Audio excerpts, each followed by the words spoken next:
Hello, this is Jeffrey Kirk.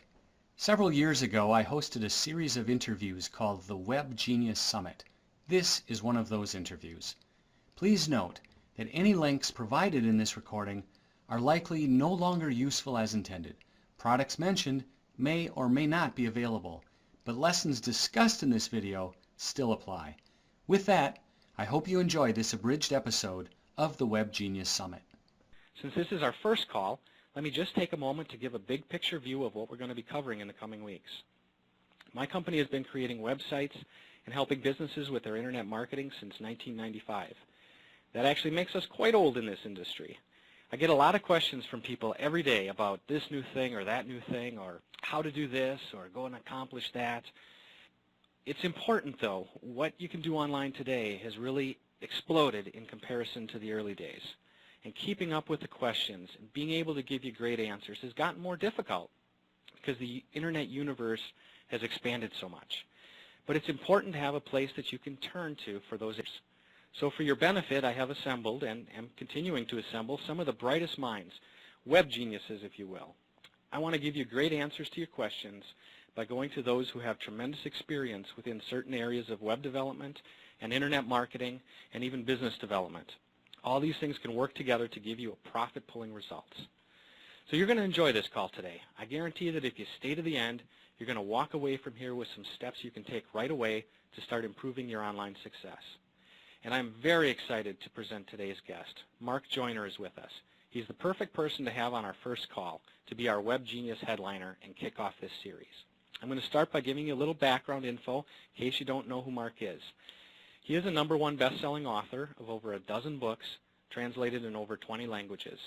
He is widely recognized as one of the early pioneers of e-commerce, responsible for inventing, pioneering, and popularizing many of the technologies we take for granted today, including remotely hosted ad tracking, electronic books, integration marketing, and more. Here are a few other highlights. One of Mark's books, Mind Control Marketing, shot to #1 within 36 hours of its release.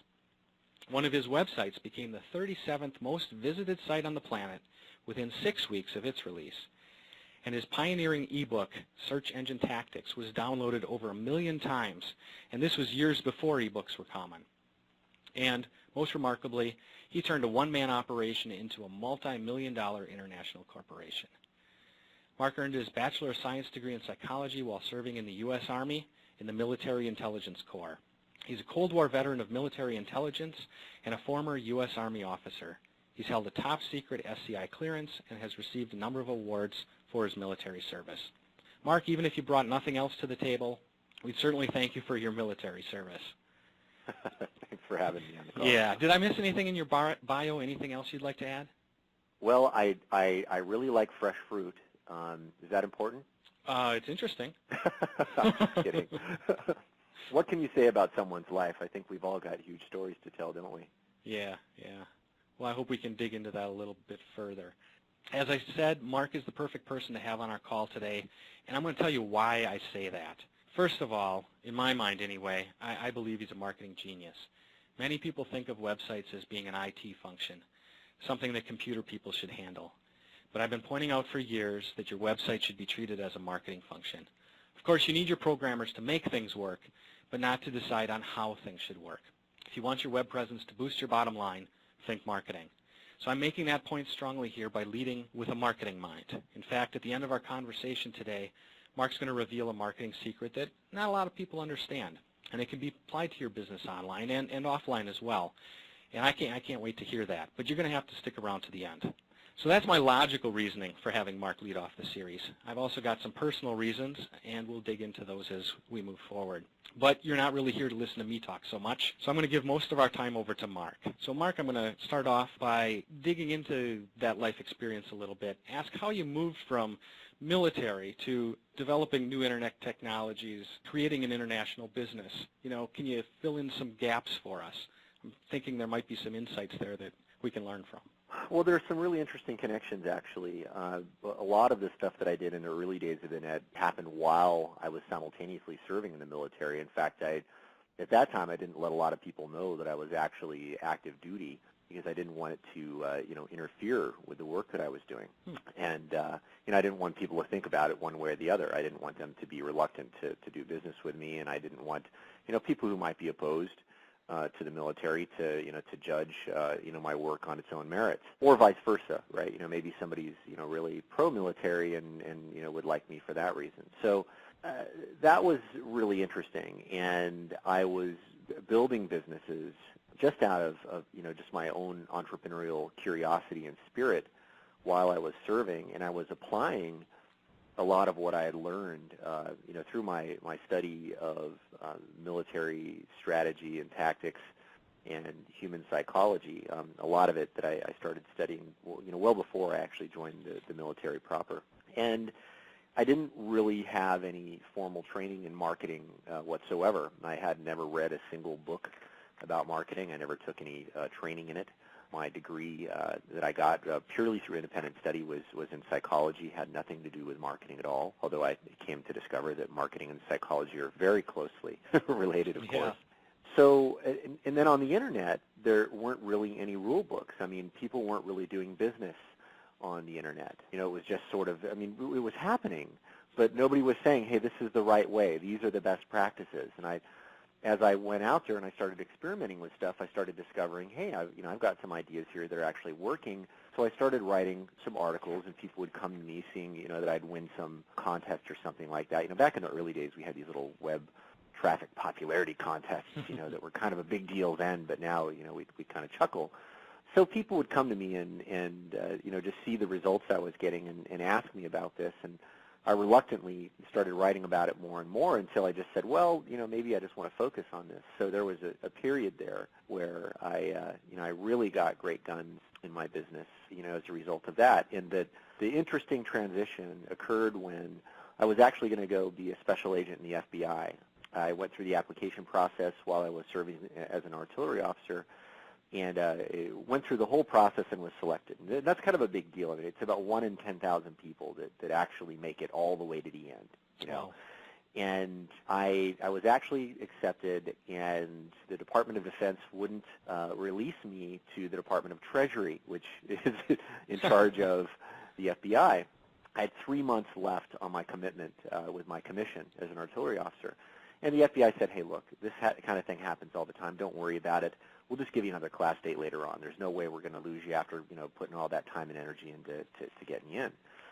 And so I said, okay, I'll just go ahead and I'll go out and I'll keep running my business. And, hey, maybe I can set it up to run on its own without me having to be involved. And I'll get that set up, and then I'll go in the FBI, and that'll be that.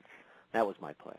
And by the time I was supposed to go in, I didn't quite have it together. And they said, hey, look, don't worry. You've got plenty of time. Maybe the next class date. And I kept putting it off and putting it off and putting it off until just a couple of years ago I became too old to join the FBI. So wow. now I'm 41, and they wouldn't even have me because you have to be, I believe 37 is the cutoff date where you can't join anymore once you've reached that age. Sure. So I don't regret that at all, but that will sort of fill in the gaps for people that don't know that backside of it. Yeah, excellent. Thank you. One of the things you did online was create a series of courses called Simpleology. And for anyone who has done their pre-call homework, they've already been exposed to Simpleology 101, the simple science of getting what you want. And I've got a quote that I think applies well to Simpleology. All difficult things have their origin in that which is easy, and great things in that which is small. And I think a lot of business people and entrepreneurs tend to add a whole lot of difficulty when things can be really easy. I'm wondering if you could take a few minutes and dig a little into Simpleology, and perhaps specifically you've got a scientific formula for success. That might apply real well here. Yeah. Well, it came about because in around 2003, I think, I shut down my old business. I was just really getting tired of running it, and I was questioning that path for my life. And I closed it down and sold off bits and pieces, and just kind of went behind the scenes. I did consulting for people, and was a silent partner for some folks, and wrote some books, and it wasn't putting myself in the limelight as much. And I would still get hundreds of emails a day, many from people asking for help. And I definitely wanted to help every single person I could, but not everybody could afford a consulting fee for me, which when I was doing consulting was quite expensive. And even those that could, there's no way I could take every single person in. So I thought, well, look, what if I could just create a system that would train people in the same kind of thing that I would be taking my coaching students through? Because people would come in and they'd ask for marketing advice, and then I realized that they didn't really need any marketing advice. They had plenty of great marketing ideas. Frankly, marketing ideas are not a big deal. There are so many out there. What's different about the guy who's successful is that he actually goes out there and he lives his life in a particular way. He has certain traits that he exhibits. And Simpleology was an attempt to boil that down to its bare essence. So each of the core courseware programs we have are designed to take people through a linear process where they can get a higher and higher level of mastery, starting out with managing your own time, energy, and money, getting mastery of yourself. So Simpleology 101 is all about your relationship with time and the things that you actually want to accomplish in your life. And in a number of short lessons and with software, we give that to people, and that's all free for folks. That was the reason it was there. Now, the scientific formula for success was just sort of a distillation of the laws, a way of applying them in sequence. And it's simply this: see your target first of all, and then keep it in your sights, and then hit it until you hit it. And the idea there being that you're not going to get things right the first time, and that's okay, right? And it's not good to think about trying to do things or attempting. It's actually going out there and actually doing it, right? Now, that doesn't mean as much to folks until they actually go through the training and they learn the laws of Simpleology, but that's sort of a snapshot of what folks will get. Wonderful. So you were looking at those various success traits, and then that's what you're trying to develop in people with Simpleology? In a sense, and it was success traits. I'm so reluctant to say it like that because that just sounds like we can boil all this down to a soundbite, and we have to, right? This is a soundbite universe, but there is a way of being, there's a way of thinking, there's a way of existing. And I thought, look, for me on my best days, I'm not always Mark Joyner in his A game. Sometimes I'm Mark Joyner in his F game. And I wanted to define, what was it that was different when I was in my A game? What was it that was different in people who were making millions of dollars and the people who were equally as intelligent, if not more intelligent than that other guy? What was that difference? What did they do?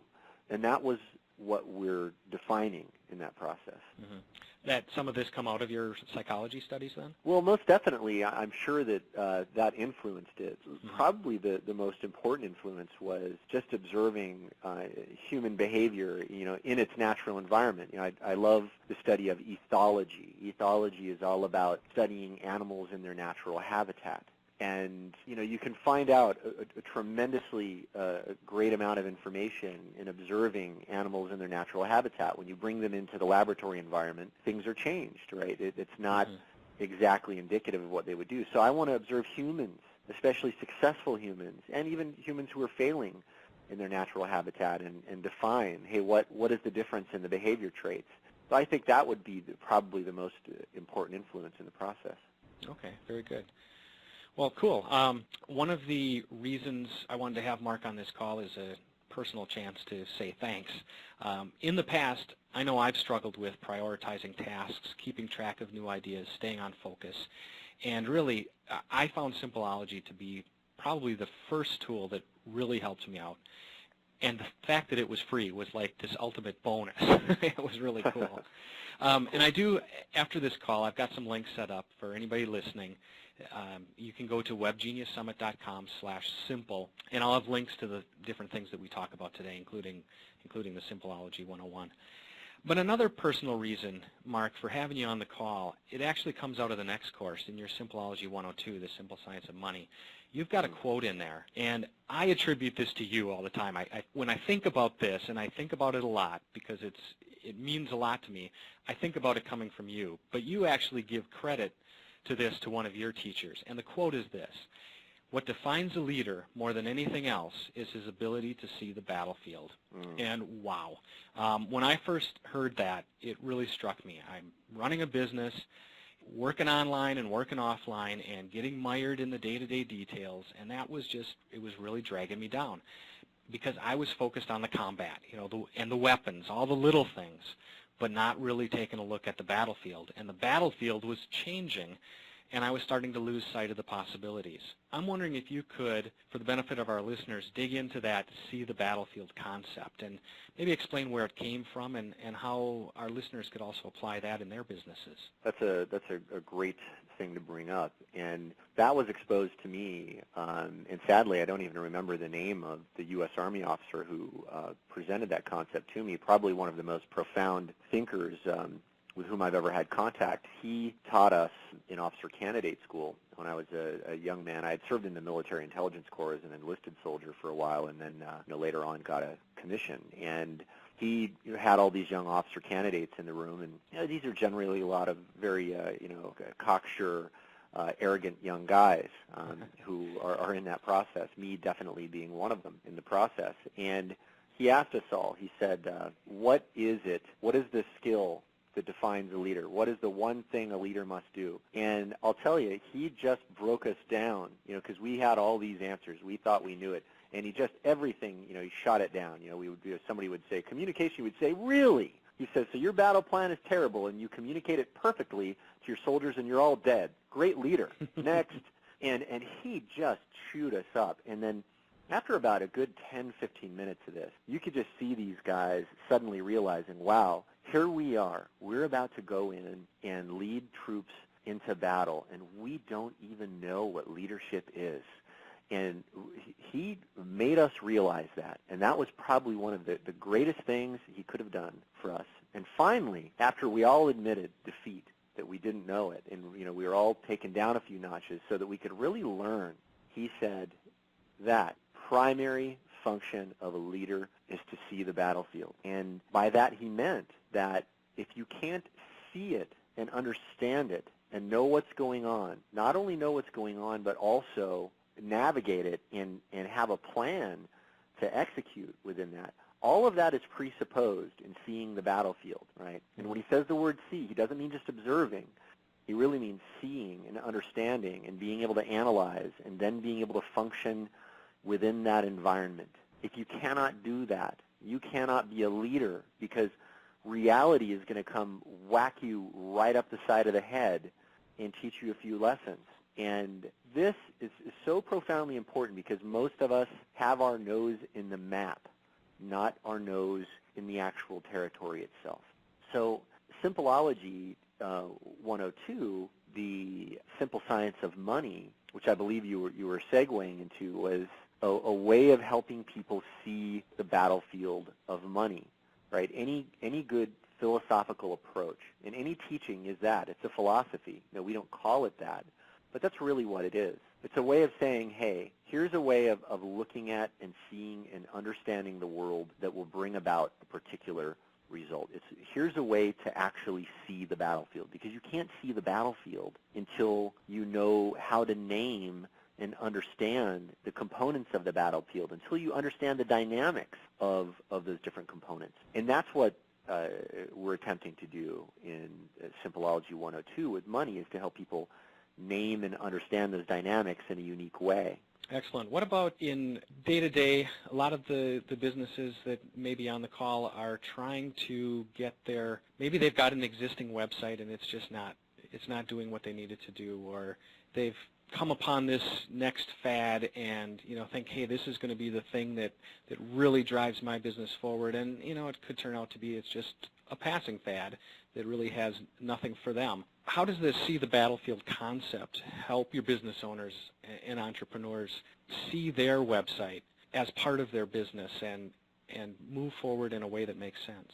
Well, the first thing that they need to understand is that they need to formulate a strategy for their business. Now, we have a coaching program, and we teach people strategy several weeks into it, because we want to teach them, first off, methods for making money. So what we do is we teach people, hey, here are some methods of making money. Don't go chasing the shiny objects here and there. Don't answer every single email that comes in telling you this is the latest, greatest thing and this is oh so important. Why are they telling you that the world is going to end if you don't use their system? Because they want you to pay them money. That's why, right? So absolutely, it's not necessarily the right answer, and no disrespect for any of the people teaching all those things. There's so much great information out there being taught, thank goodness. But we don't have to take advantage of all of it. In fact, if we tried to take advantage of all of it, we would be paralyzed, right? So the first thing that we need to do is we need to figure out a few methods that work. We really need to master those things. We need to we need to understand how business works in that sense. And then once we've done that, once we have cash coming in, then we can think longer term, strategically. What do I want my business to be? What do I want it to do for people? Who am I? What do I want to accomplish? Those are profound questions. And the reason we don't ask those questions in the beginning is because, without any practical ability to make money, that just becomes an exercise in theoretics, right? So what we do is we teach people the hardcore stuff first, and then we get them thinking about it. So this is a roundabout way of answering your question. And the answer, again, is that someone needs to formulate a strategy. Once you have a strategy, okay, and a strategy, by the way, is a way that will help you see the battlefield. Once you have that, then you can go, oh, I don't need that opportunity. Oh, that guy over there is screaming up and down that I must do his thing or the sky is going to fall. Actually, not true. I ignore that. These are the things that I need to pay attention to. That's what folks need to do, because if you don't do that, every other objective, every other priority that was placed by someone else, by the way, not by you, is going to be determining the path of your life, because the path of your life is determined in these micro moments, these micro decisions every single day. We think, well, today is just today. Hey, guess what? Today's your life. Everything that you do today is defining what your life is. So those little micro decisions are extremely important, and I'm glad that you're attuning people into the fact that they shouldn't be answering every little distraction. Do you have a quick pointer on something people can do to kind of focus their mind on putting together a strategy? Well, the first thing that you need to do is, again, before you even do that, you need to understand some basic tactical principles about how to make money. So what I would tell folks is don't get too hung up on that yet. Definitely, think about this. But if you don't know some tactical ways of making money now with your business, don't worry about strategy yet. But when you've got to that point where you've got some tactical ways of making money and you've mastered those and you really understand them well, the strategy is a set of principles that will guide you. So imagine if you were to do X every day, and if you were to scale it and do it better and better and faster, it would help you attain, or would actually allow you to attain, that which you want to attain. So let's imagine that your business objective is that you want to provide XYZ product, whatever that product is, and you want to make more money with that. Well, your strategy should answer that question. How do you make more money with that every single day?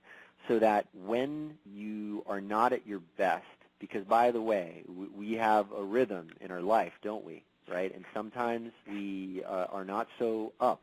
When our brain isn't functioning very well, our strategy needs to guide us and answer that question so that when we're stupid, which we often are, all of us, we have an answer from our intelligent past telling us, hey, I got you covered.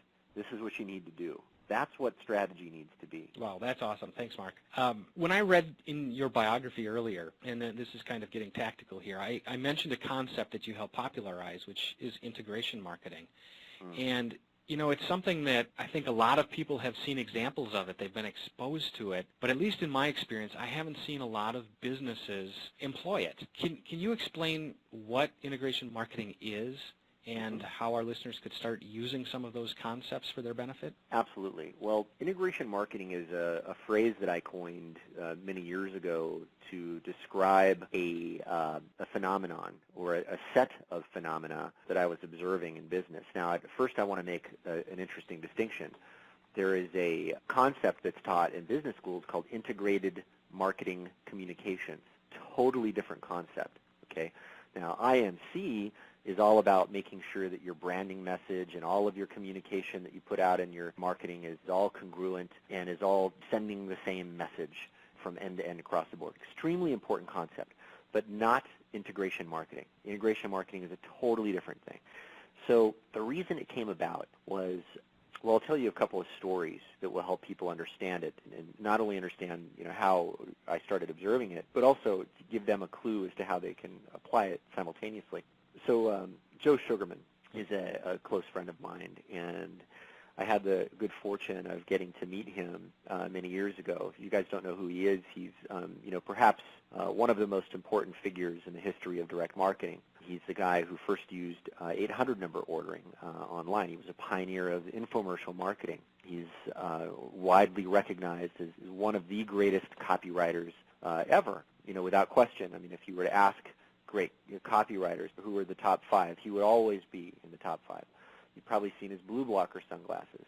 It was, one of the top 3 sunglass brands in its heyday. That's the Joe Sugarman I'm talking about, and you've probably seen him on QVC and all over TV. Joe was having a conversation with me early on, and this was back when, we were all experimenting with stuff on the Internet. Now, the company that's forming at that time, we just so happened to be the first company to sell ebooks on the Internet. And in our sales processes, they were very, very simple. We would take someone's order, and then we would say, okay, here's your book, and that's it. We thought that was business. Now, Joe said, Mark, he said, when somebody calls up to order a pair of blue blockers, he said, you can't order just one. And I said, well, what do you mean by that? And he said, well, we're going to give you an upsell or a cross-sell, meaning we're going to upsell you to a pair that is a more expensive pair, or get you to buy more, like maybe a pair for your grandma, a pair for your dog, whatever, right? And I thought, wow, that's interesting. And after I hung up with him, I thought, you know what? We don't do that on the Internet. When we sell these ebooks and this stuff, we just give people their stuff, and we give them a nice, friendly pat on the butt, and send them on their way. But that is amazing. And so I started experimenting with this. One of the other companies that we were incubating in that company at the time was the first ad tracking service on the Internet. And we started putting in an offer for that, and we started playing with it and toying with it, and it started adding tons of revenue to our business. We would sell people the ebook, and then on the thank you page, we would give them an offer for an upsell, and that was amazingly powerful. And then that was great. I mean, it gave us a huge shot in the arm. But then one night, I was walking home from the office, and an idea struck me, and I thought, well, wait a minute. There are all these guys out there selling ebooks now who are following the methods that we've used, and none of these guys have caught on to this yet. Nobody's doing these upsells, these cross-sells, these downsells, all that stuff. And so I thought, well, why don't I just contact these guys and tell them to put our upsell offer on their thank you pages? They've got nothing to lose. And then I thought, wow, that's a really good idea. I'll do that tomorrow. And then I started thinking about it more, and I thought, wait a minute, that's not just a really good idea. I think this is a huge idea, and I couldn't sleep that night as a result. And wow. It turns out that little idea that popped into my head happened to be the single most important notion that I had in that particular business, because overnight it made us much, much larger than we were before for a number of reasons. So that is how I started thinking about that. That describes 2 different types of the classification system that I've come up with for integration marketing. One is internal integration marketing, where you integrate an offer for one of your own products into one of your own sales processes, and then external integration marketing, which is where you're integrating something, and I say a unit of marketing value because it can be anything, into someone else's process. Now, what I later went on to discover was that the same principles that I was looking at there could describe the success of just about every empire ever built. And it can describe Microsoft, it can describe McDonald's, it can describe U.S. Steel. And it can describe what I think are the important distinctions of what allowed these businesses to become so tremendously huge. So that's where that came from. Yeah, that's a neat thing. And as we've put websites together for businesses over the years, it's something that people aren't thinking about. What happens on that thank you page is usually just thank you, and that's it, and then they cross their fingers hoping that someone's going to come back again someday. That's exactly right. And what's really amazingly fascinating about this, well, several things, but one is there are many, many integration points. Right now, when I originally started teaching integration marketing with just that story that I told you, a number of people, were running around teaching it and saying that was what integration marketing was. Hey, just put an offer on someone's thank you page, integration marketing. No, that's a fraction, a tiny fraction of what's possible. But what that illustrates that particular case is when you're putting that in on someone else's website and you're not paying for that unless you get an actual lead. It's really profound when you compare it to advertising, right? With advertising, you have to take all of the risk. You have to pay for the exposure, and whether or not that renders a result, you have no idea. And all of these people that you're contacting with most advertising are people who are very, very low on a scale of warmth. Now, in the integration marketing book, we teach people a way of quantifying these things, and one of the factors that we use to determine that integration marketing score is the level of warmth. Now, if you've got a billboard, that's about as cold as you can possibly get, right? Somebody's distracted, they're doing something else. Really, about the only thing you know about that person is that they're probably in a car, and also that they're probably from that area where your billboard is. Right. Right? So that's about it. That's about all you know about that person. Now, you can start to crank that up all the way to the point where you've got somebody who just raised their hand. They said, not only am I interested in this, I am so interested that I'm going to pay money for a solution to this problem, and I have money, and I'm willing to spend money right now in this moment. I am hot and ready to buy. If you can find a person in that state, there is no better way to contact a human being about your offer. And that's one of the really, really fascinating things about that. And what's also cool is that there are dozens, if not hundreds or thousands of ways that you can get people in exactly that same state, which is really cool. Excellent. Well, you know, I kind of devour your classes and books and things like that, and I do want to mention one other one, and that is another Simpleology course. It's your Simpleology 201, the Simple Science of Leverage. It's your most recent. Probably just within the last couple months.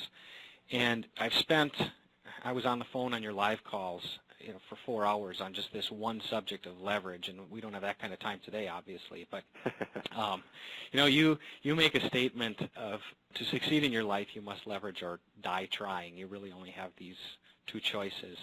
And I'm wondering if we could just go there for a couple minutes on some kind of maybe something our listeners could do in the idea of leverage, something they could leverage right now, perhaps, that's going to help them with their business, let's say their business in general or maybe online specifically, but using time and energy of other people. Yeah. Well, let me first defend that statement because it's a pretty bold statement, and I want people to understand. And I think if I just alert people to a few interesting phenomena, that they will go, oh, okay, yeah, it's totally right. Okay, so in Simpleology speak, as it were, we say that there are three sources of power: time, energy, and money. But then there's a fourth source of power, and that's leveraging the time, energy, and money of other people. And here's the thing. Every single one of us, whether we know it or not, we're leveraging the time, energy, and money of other people. And let me just ask everyone, blanketly, okay, do you grow your own food?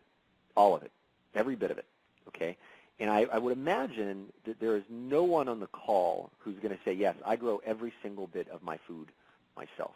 Okay, and then I would say, if you grow all of your food, do you use any tools to till that land? Okay, and I'm sure, unless they're using their hands or a tool that they made themselves, they went out and they got that tool somewhere. Now let's just say you made that tool yourself. What did you make it with? Did you use some kind of kiln to melt the metal? Did you use a mold? What did you do? And we're going back and back and back and back and back, and somewhere along the way, we're using something that someone else did. We are leveraging the power of that other person in one form or another. So I'm hoping that will allow people to look around their house right now, because I think that it's going to be a very rare person who's like, yep, I went into the land and I picked everything myself and I made this iron tool and I made a fire by rubbing twigs together. I mean, I don't think that there's like maybe one or two guys probably on the planet who can say that right now, unless they're living totally in the bush, right? And even those guys, they're leveraging the knowledge of people. Someone else taught them how to do whatever it is they're doing to survive in the bush, right? So look around your house, because that's 99.999% of us, and tell me that you're not leveraging the time, energy, and money of other people. I'm in my office/film studio right now that I've built out in my home that I'm currently living in, and I'm looking around and just seeing the tremendous benefit I have of other people. Wow, I've got all of this technology, all of these books, all of these devices. Everything in here is leveraged from the time, energy, and money of other people. So We have to embrace that.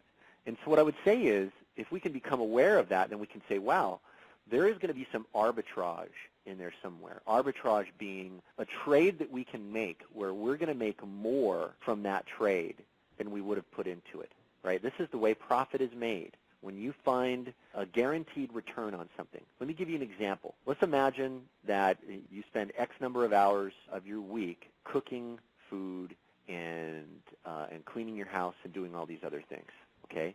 Now, in my house, we have a cook who comes in. She comes in and she cooks our food, she cleans, and she does all these things. Now, a lot of people look at that and they go, that is just so extravagant. How could you possibly live like that? Don't you feel shame in that, to live in such extravagance? And I have to laugh when I hear that, because there was one time when that toxic notion was put in my mind, and I would have allowed it to cut me off from better options. Here's what it really means. What it really means is that the amount of money that I spend on that person, who, by the way, loves cooking and cleaning, that is their joy in life. That is not my joy. That is not what I want to do. That's their joy. The amount of money that I spend frees me up in such profound ways. That time that I have, I can be spending on building my business. I can be maybe more appropriately relaxing when I need to relax. It's de-stressing me. The monetary value that provides is far greater than what I put into that. That is an arbitrage trade. That is leverage. I'm leveraging the time, energy, and money of that other person. But you know what? It's not taking advantage of that person, because we're all different. That person gets joy from doing that. I don't. That person loves the fact that I am employing them. Nothing gives them greater joy. That is what they want to do.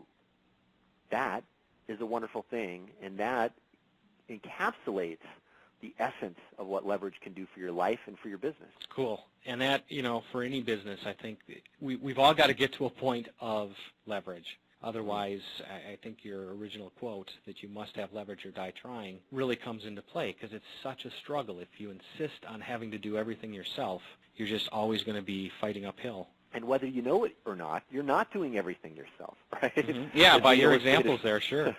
That's right. That's right. So we have to let that go. But the problem is our ego gets in the way. We're like, oh, no.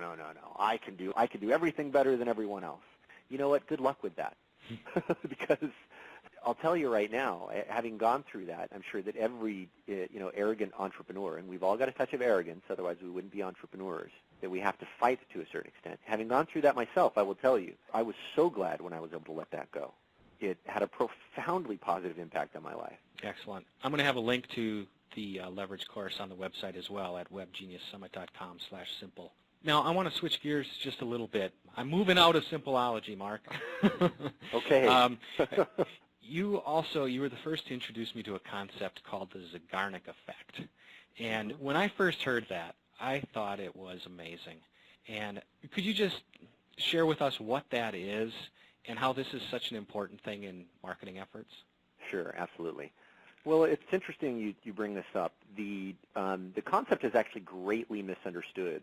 I initially brought that concept out and presented it to the marketing world in a book called Mind Control Marketing it shot to #1, and I pulled it off the market, and it's still out of print. You have to buy copies of this book for upwards of $1,000 even. Used copies are going for anywhere from $200 to $1,000 in the Amazon marketplace, depending on the market conditions. And the Zeigarnik Effect was one of the concepts I described. It was I think the first time that the concept was presented as a marketing or business principle, and it comes from the cognitive psychologist Bluma Zeigarnik. And the specific phenomenon that she describes, a lot of people mistakenly think it's about the cliffhanger ending, right?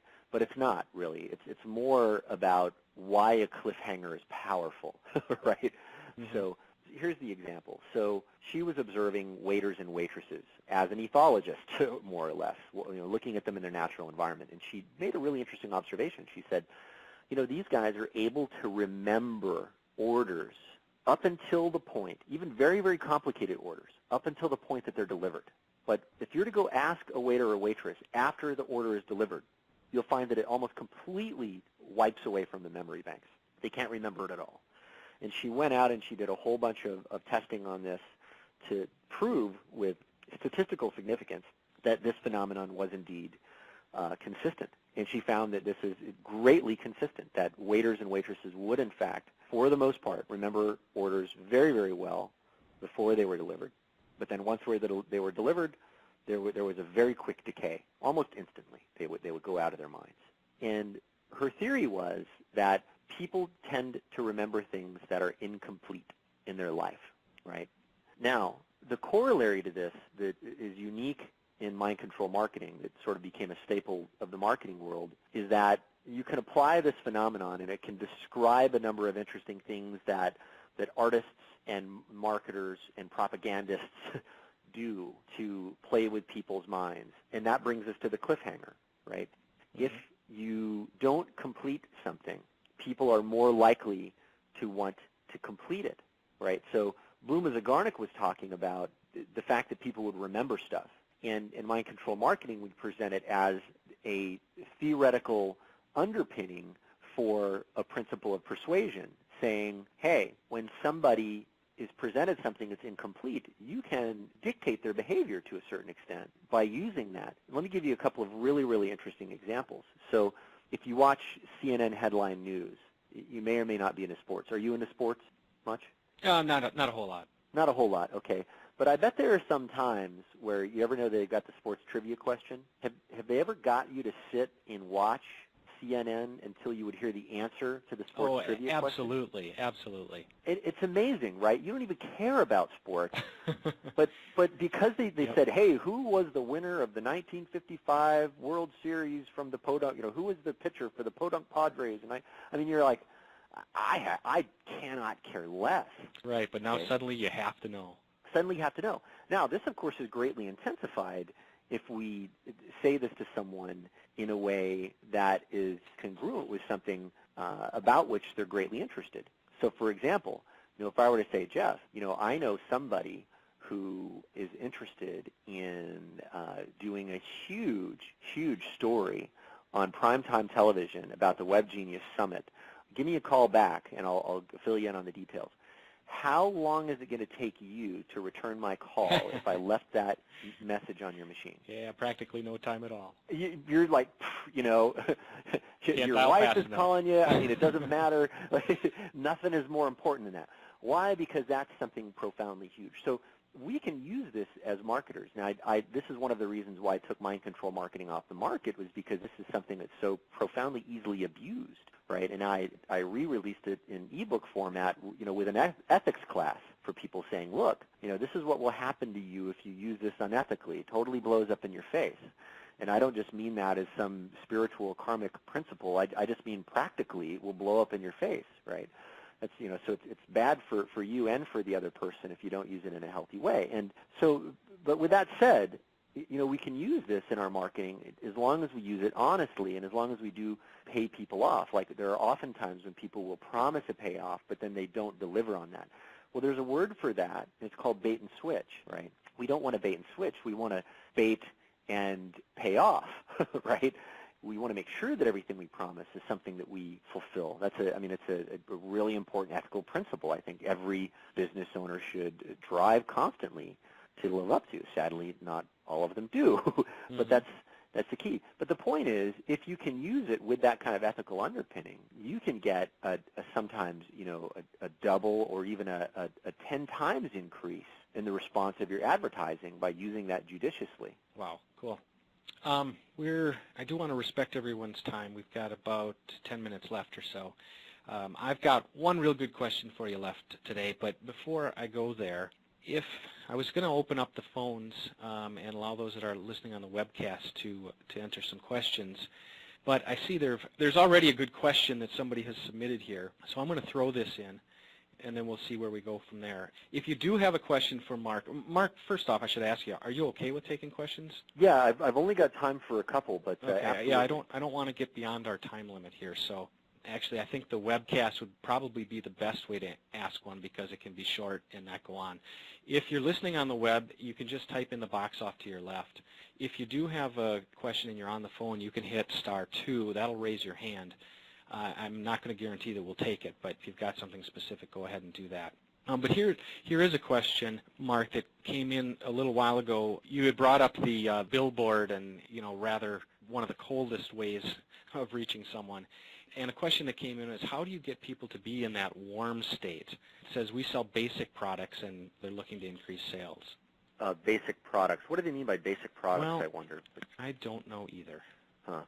Well, what I would say is that the best tried and true method for making someone warm is through multi-step marketing. And multi-step marketing is where you run people through a process of first, giving them something that doesn't require a lot of commitment, selling them something that's very low cost at first, and then increasing the level of warmth. And the reason this works, let's just say you meet someone off the street and you don't have any believability in them at all, and they want to sell you something that costs $1,000. Well, your risk is much greater, isn't it? Because you just don't know. There's some mathematical formula in there where based on the amount of risk and based on the amount of trust you have of that person, you're more or less likely to part with your money. So if you give people a smaller commitment, and we talk about this in Mind Control Marketing, and I cite what psychologists call the foot in the door phenomenon.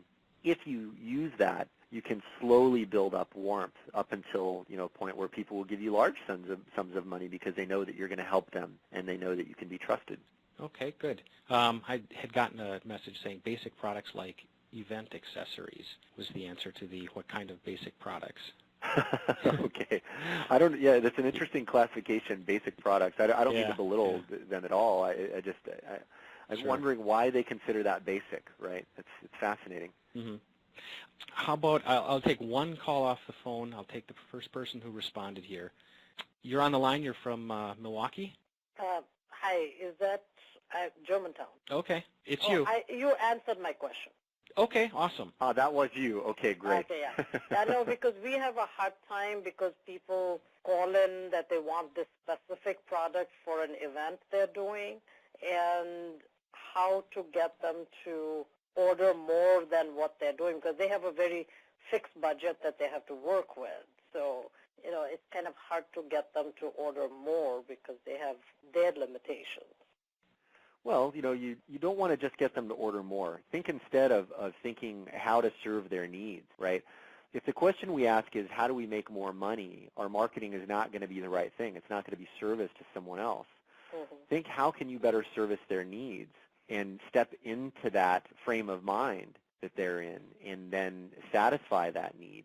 And then it may be that they're not going to need more of your product for some time, but if you establish the relationship properly, when it comes time for them to use that product, it may be you that they contact. So that's the way that you need to think about it, I believe. Yeah. I think that's something that we are doing, and we have good relationship with the customers on that basis. So. Good. I was just thinking if there's something else. Oh, that's, if they don't need more, I wouldn't try to sell them more, Yeah, no, because we have customers who will come back, 6 months later that, we talked about this product and you had this information and now we're ready to order. So, that kind of relationship we had, but I thought if there's more ideas. Yeah. Well, if you're doing that and you're basing the relationship on something that's wholesome, that there's a lot there. That's a really good thing. It just might take more time. Now, what you can look at is another way to service that same market. There are other services that I'm sure that they're purchasing from other vendors. Mm-hmm, can you service that same market by expanding your offerings into something like that? Okay. Thank you. Cool. You're welcome. All right. Real good. Thanks. All right, Mark, then my last question. And I'm going to put you on the spot a little bit here. Sure. We've got beginners on the call. We've got experts. We've probably got everywhere in between in regards to where they've been with their business, where they're going with their business, what they're doing online or not. I'm wondering, can you distill things down? What kind of direct action, based on the things we've talked about today, can people do to start pulling more money out of their website? Well, definitely integration marketing. They can do integration marketing all over the different integration points of their website, and they can find other websites and other integration points all over the internet to start bringing in more traffic at a much faster rate. So that is by far the most powerful thing that we do We organize almost everything that we do in the company around those principles. And that's what I would recommend for beginners and also for well-developed businesses that are moving from the big business phase to the empire phase. It works all the way across the board. Perfect. Excellent. Well, I'll have that link also at our webgeniussummit.com/simple so that people can get to your integration marketing stuff. Well, I think we should probably wrap it up here then. It's been great having you on the call today. I know I learned a ton, and I'm pretty sure there were a bunch of people taking some really good notes. Before anyone leaves, again, let me just mention that URL down, www.webgeniussummit.com/simple, and you'll see different links. The different things we've talked about today will all be up on there, so you can dig in deeper, learn more about the things that we've talked about today. Some of it's completely free, but whether it's free or not, I'd say everything has great value. This is Jeffrey Kirk with the Web Genius Summit. I really appreciate you all listening in today, and be sure to watch your email for details on our next session. And Mark, especially thank you for taking the time out of your schedule to be with us. You're awesome. Thank you for having me. You bet. Until next time, everyone, thank you.